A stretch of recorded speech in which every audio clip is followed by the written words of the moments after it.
Alright, ladies and gentlemen, we're back. Hopefully we're going to be finishing up the build here shortly. I Amazon primed a bottom bracket tool. I'll show you that in a second here. Also off camera last night I cut down the chimney stack. Now this is still way more steer tube than I usually leave on the fork, but I felt like running like a little more extra stack. On Esker's new bikes, they actually have really tall head tubes on the extra larges. Unfortunately, this one still has a pretty like short, I think it's like 130 millimeter, like standard size head tube. I do appreciate the stack height, especially on this bike if I'm gonna be crushing some miles, theoretically speaking. I like having that extra stack. And then I got the 50 mil rise bars on top of that stack to give me a nice, real upright position. Anyways, let's get started. I like hand tighten these in there in a previous video. I actually used this thing, if you can see it. They're like ratchet strap thingies. It kind of worked, but it's obviously not ideal. So this is the tool I bought. I got it on Amazon for 15 bucks. And it's got multiple bottom bracket standards on there, which I really like. Yeah, like, is it the most efficient thing in the world? Can I use it with a torque wrench? No. Will it get the job? It absolutely will get the job done. So let's do it. Let me set up this camera real quick. Angling it on my Lego stand, and we're gonna crack a PBR. Let's go.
Check one more time to make sure it's tight.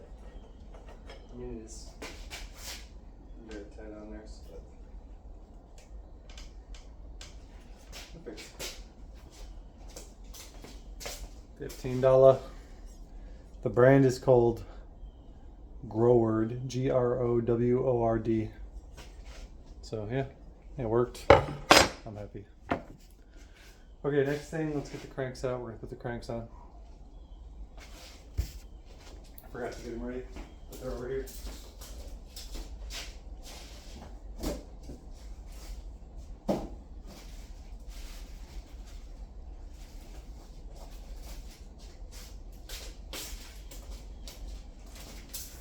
Cranks, SLX with the Past Quest chainring. They're 175 mil cranks with a 30-tooth ring. Yeah, and also I have one more thing to show. Another part. So this is the crank arm fixing bolt. I just had this. It's kind of ugly to be honest, but it's a titanium one in oil slick. It's more like yellowish than it is blue and purple. So I replaced this. I had it on my Kodak. I changed it out to a silver aluminum one on the Kodak, which looks real nice. I was thinking about getting the same one for this, but the theme of this bike has just been use up shit that I'm never going to use otherwise, so we're going to use this. Alright, let me grease this up. I'm going to use the poly lube on this. Get this nice and greasy. We'll get it in there. It's all coming together, guys. So after we put the crank on here, Let's see, really just need the chain and the grips. Actually, I feel like I cheated you guys again also, because last night I connected the shift cable and got the shifter working good. Probably still needs to be tuned a little bit, but it's shifting through all the gears, so we're on our way.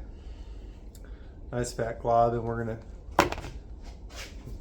use a paper towel to spread that around.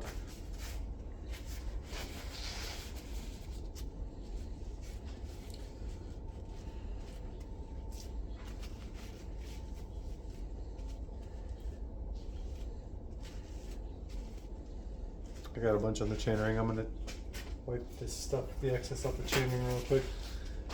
It won't be messy. Not a big deal, but it's just gonna make dirt and shit stick to it.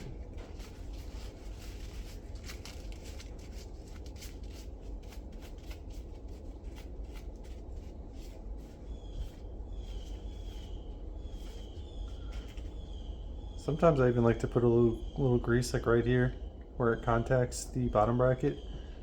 It's not really necessary because as you push it in, it pushes all the grease back towards it anyways. So in fact, I probably don't need to do that. But against my own advice, I'm gonna stick a little on there anyways. Just to be sure that everything is greased up. I probably go a little excessive on the grease, but I feel like it's better to just use too much than too little. Just let it ooze out and clean it up. So I'm using a Q-tip to spread this around. Just make sure it spins very freely. Everything is liberated, as it should be.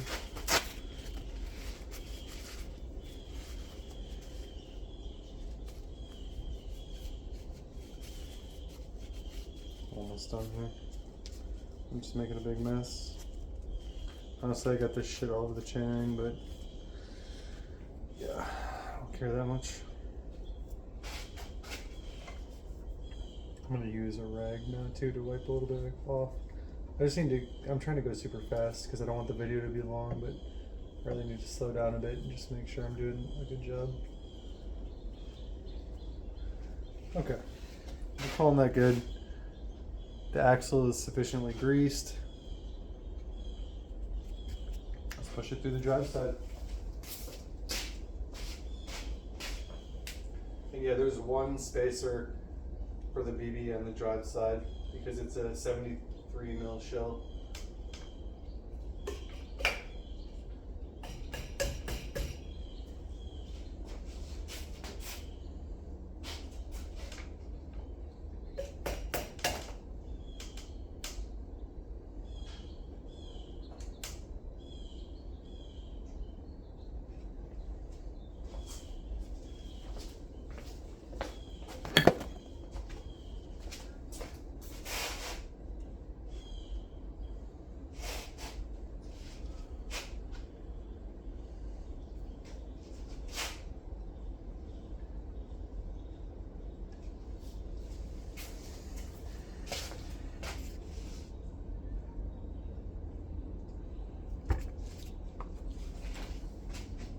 That is a lot of spindle sticking out there. Hopefully this works, guys. Yeah, that's a lot of spindle. I'm wondering if I may even need to run spacers for the cranks, for the crank spindle. I'm not opposed to doing that at all. I personally really like a wide Q factor, so if that is the case, then it's only a good thing, honestly, because I like my feet apart. I've used pedal extenders on my mountain bike, on the Kodik, and the way my feet were spread out, it felt amazing. I felt way better. However, the pedal extenders ended up snapping after a descent. Luckily, they happened right at the bottom of the descent, not when I was gunning it down the mountain. So super lucky it didn't like break my arm there.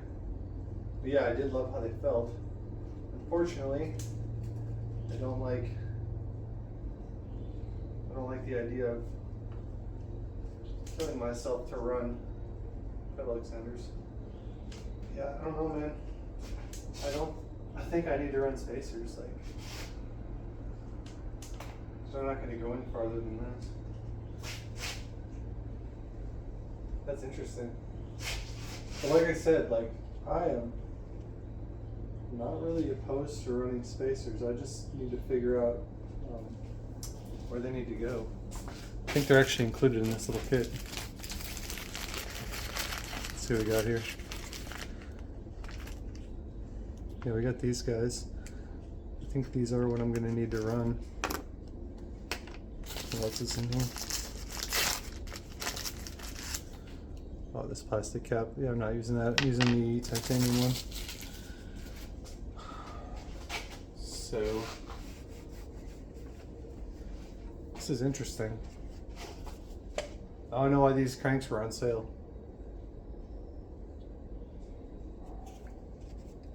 I think these are actually like 55 mil chain line cranks. So the question is,